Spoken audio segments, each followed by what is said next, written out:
estar en sintonía a través de la señal de Globovisión y recibimos de inmediato a nuestro invitado de esta tarde. El presidente de Data-Análisis, Luis Vicente León, nos va a acompañar para revisar estos temas de actualidad. Corrupción en Venezuela en momentos de crisis económica, crisis política, momentos en que la población lo resiente aún más, cuando hemos visto que este año inició con protestas de los docentes por salarios justos, cuando vemos que el salario no alcanza, cada día recibimos, cada mes los reportes de la canasta básica en aumento y que lamentablemente nuestra moneda nacional pues se deprecia, ¿no? ¿Cómo entender todo lo que está ocurriendo en este contexto? Bienvenido a Argumentos y gracias por aceptar la invitación. Muchísimas gracias a ti. Bueno, mira, la corrupción es un problema lamentablemente antiguo que se ha ido agudizando en la medida en que tú justamente no aplicas suficientes correctivos y elevas los costos a ese proceso. Pero además, la corrupción también se amplifica cuando tú tienes que operar en mercados más negros, más opacos, con menos capacidad de revisión.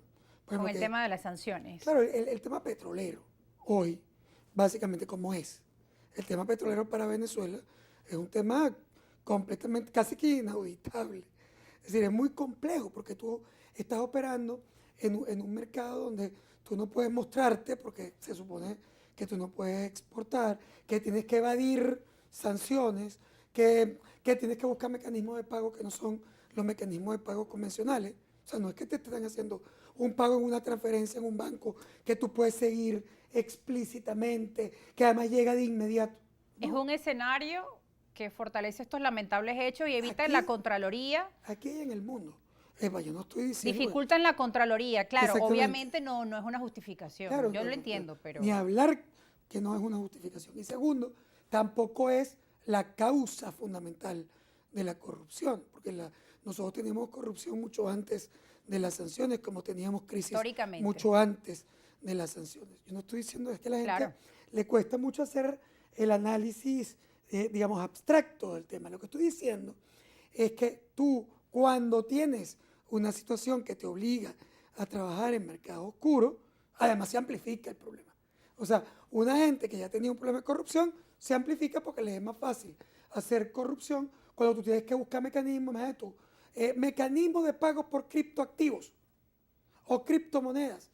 Bueno, yo no estoy diciendo que sean buenas o malas, pero obviamente que el sistema de control ahí fue mucho más complicado. Y segundo, las garantías de que ese proceso pudiera ser un proceso completamente serio, que no perdieras dinero, por ejemplo, en la volatilidad de las operaciones en criptomonedas. Todo eso es complicado. Entonces, claro, ¿qué ocurrió? Ocurrió que la corrupción llegó a un nivel en el que afectó ¿a quién? No es que afectó al país, que lo afectó, y a la gente que le afectó, y a la pobreza, y a los maestros que tú mencionaste. Todo eso se afecta, pero sobre todo se afectó el flujo de caja del gobierno central, que perdió la capacidad de control de la economía y de poder actuar para estabilizar el tipo de cambio. Y entonces, en noviembre, con un problema de flujo de caja, se te disparó la moneda de manera muy importante. Y empezaste a ver que tú estabas exportando petróleo y no te estaba llegando los reales. No daban las cuentas. Entonces no te da. O sea, además las cuentas incluso de pulpero. Pero estamos hablando de 3.000 millones de dólares. Es una cifra que sorprende, una cifra abrupta. Yo soy muy cuidadoso porque yo soy una persona de números.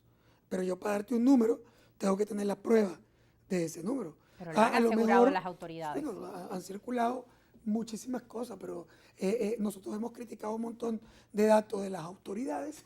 Entonces, no podemos decir que lo que dice la autoridad es santa palabra para una cosa y para la otra es mentira. ¿Sí? Nosotros tenemos que esperar, porque la verdad no sabemos a ciencia cierta cuántos son las pérdidas. A lo mejor son mucho más o a lo mejor son menos, porque tú lo que estás tomando es una referencia de todo lo que es el proceso exportador para un periodo de tiempo. Pero no necesariamente es cierto que todo eso se perdió. Incluso lo que no has recibido todavía, puede haber plata que está desfasada. Hay plata que no es corrupción, sino ineficiencia. Hay plata que sí se perdió porque tú estabas utilizando mecanismos, digamos, de criptomonedas que perdieron valor en el camino.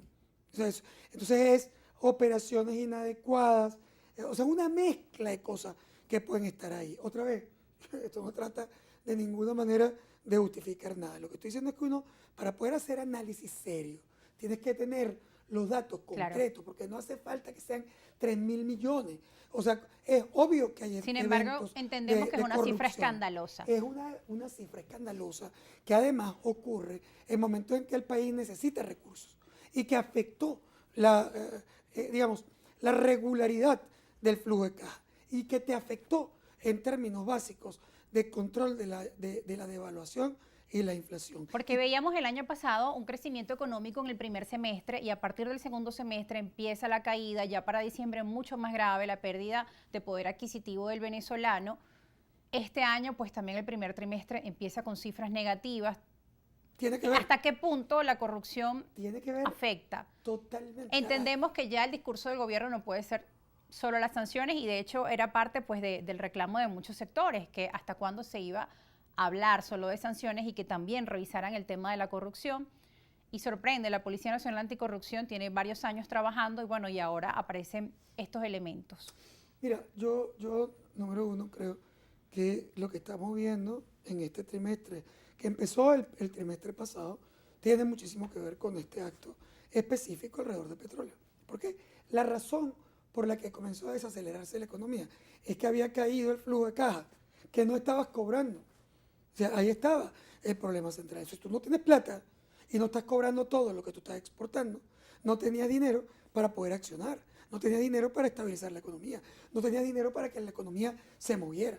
Entonces, cuando tuviste crisis de flujo de caja, te diste cuenta que había un problema.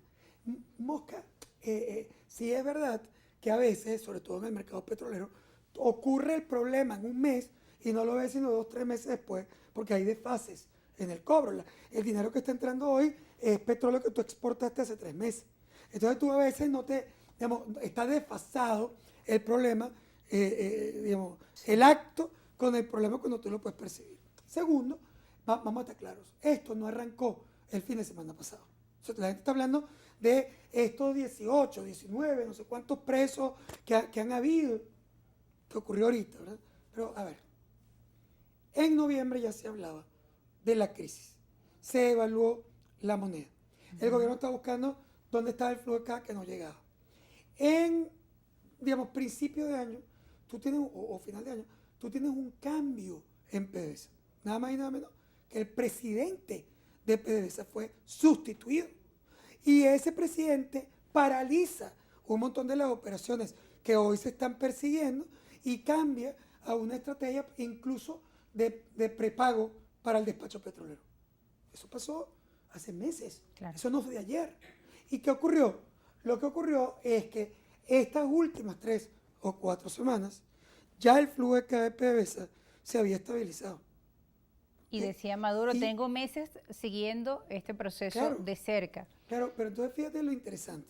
Lo interesante es que ya se había investigado, ya habías cambiado presidente. Ese presidente había ordenado auditoría, ya se habían dado cuenta con una contica de pulpero que te estaba faltando plata entre tus exportaciones y el dinero que tú cobrabas.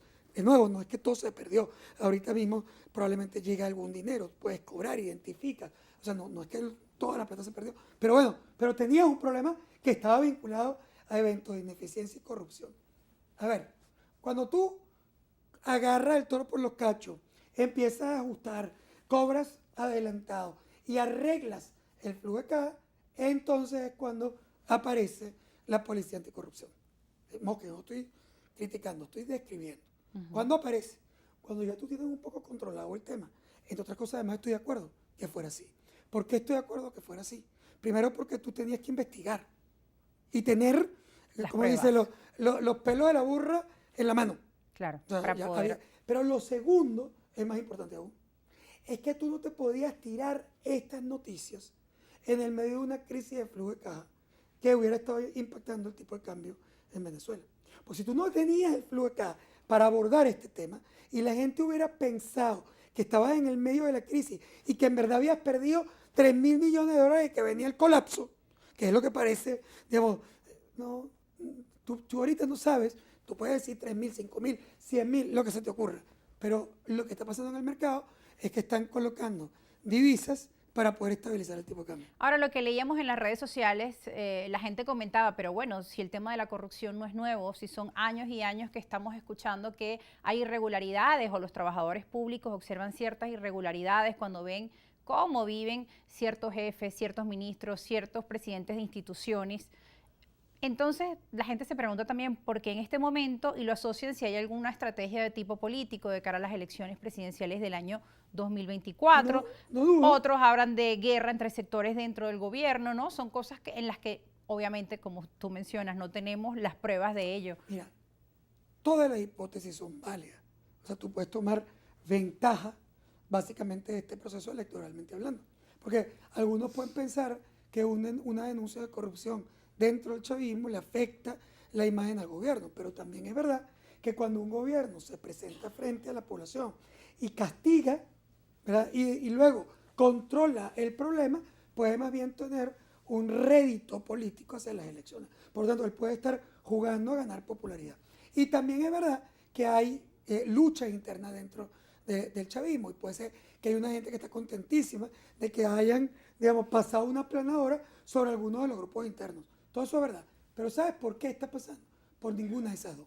O sea, esos son efectos secundarios que algunos pueden estar disfrutando o capitalizando. Pero la verdad es que hubo un rollo de flujo de caja que desestabilizó la economía y que el gobierno, que había visto perder el control, simplemente está castigando a los que no solo se atrevieron a robar el país, sino que lo robaron a ellos. Recuperación del control económico por parte del gobierno nacional, parte de las declaraciones del presidente de Datanálisis, Luis Vicente León. Al regreso de la pausa vamos a seguir conversando sobre este tema, además el momento en el que se da el tema, el petróleo de Venezuela, importante, el recurso energético de nuestro país en momentos de una guerra entre Rusia y Ucrania, presiones energéticas, el mercado internacional. Estados Unidos busca esa negociación con Venezuela para aliviar las sanciones, para poder volver a retomar la importación de crudo del petróleo de Venezuela, también Europa, lo propio, y ahora también, bueno, empieza en este momento este proceso, lo que algunos califican como una purga, un proceso de una lucha anticorrupción, que no habíamos visto una cantidad de tensiones de este nivel